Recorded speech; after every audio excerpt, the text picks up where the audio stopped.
बच्चों, आप सब कैसे हो? आज हम पढ़ेंगे ग्रामर, भाषा का व्याकरण। भाषा, लिपि और व्याकरण। छोटा बच्चा रोता है या इशारे करता है तो उसकी माँ तुरंत समझ जाती है कि यह भूखा है, इसे खाना चाहिए। चौराहे पर खड़े सिपाही के हाथ दिखाने पर यातायात चल पड़ता है और हाथ दिखाने से ही यातायात रुक जाता है। तो यहाँ पर बच्चों ये बताया गया है कि भाषाएं किस किस प्रकार की होती है। छोटा बच्चा अपनी माँ की भाषा कैसे सीख लेता है, और ट्रैफिक पुलिस जो होता है वो किस तरह से लोगों को बताता है कि इस वे में जाइए, उस वे में जाइए।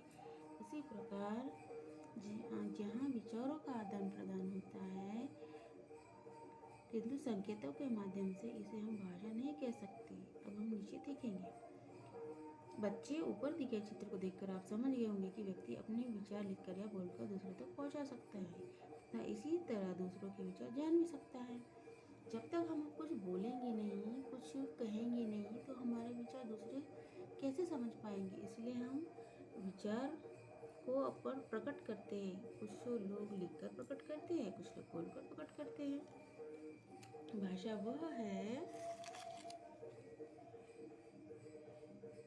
वह माध्यम है जिसके द्वारा हम अपने विचार प्रकट करते हैं।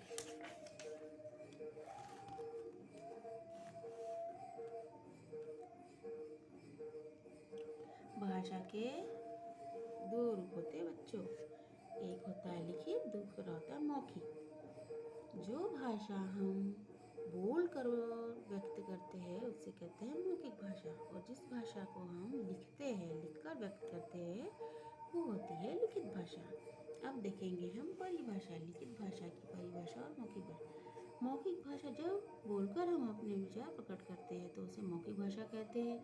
जब हम लिखकर अपने मन के भावों को प्रकट करते हैं तो उसे लिखित भाषा कहते हैं। भारत के विभिन्न राज्यों, विश्व के अलग अलग देशों में अनेक प्रकार की भाषाएं बोली जाती हैं। जैसे कुछ भारतीय भाषाएं। कश्मीर में बच्चों कश्मीरी और उर्दू भाषाएं बोली जाती है।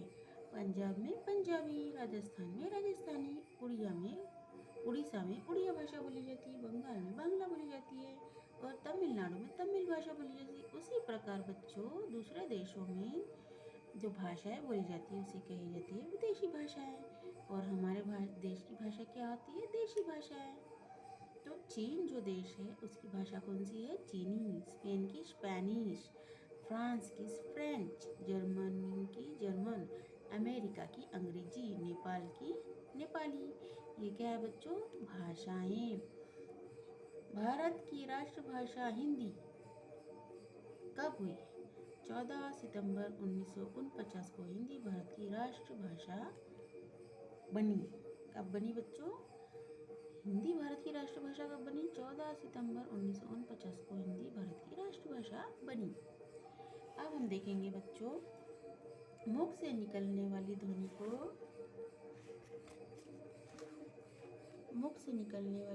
को कुछ विशेष चिन्हों की आवश्यकता होती है, उसे कहते हैं लिपि। मुख से जो ध्वनियाँ निकलती है उसे कुछ विशेष चिन्हों की आवश्यकता होती है, तभी वो लिपि बनती है। अब हम लिपि देखेंगे कि किस भाषा की लिपि कौन सी है। हिंदी की लिपि है देवनागरी, संस्कृत की लिपि है देवनागरी, मराठी की भी देवनागरी, अंग्रेजी की रोमन, पंजाबी की गुरुमुखी, उर्दू की फारसी, बांग्ला की बांग्ला। समझ गए बच्चों? अब देखेंगे हम व्याकरण।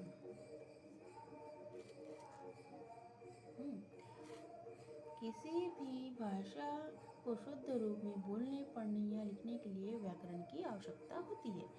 व्याकरण वह शास्त्र है जो भाषा के शुद्ध या मानक रूप का ज्ञान करवाता है। समझ गए बच्चों? अगर हम अशुद्ध भाषा बोलेंगे, जैसे एक वाक्य लेते हैं, मैं जा रहा हूँ, मया जा रहा था, ये भाषा कैसे अशुद्ध लगता है ना बेटा। तो हमें इसे बोलना मैं जा रहा हूँ, ये क्या है? वाक्य शुद्ध है।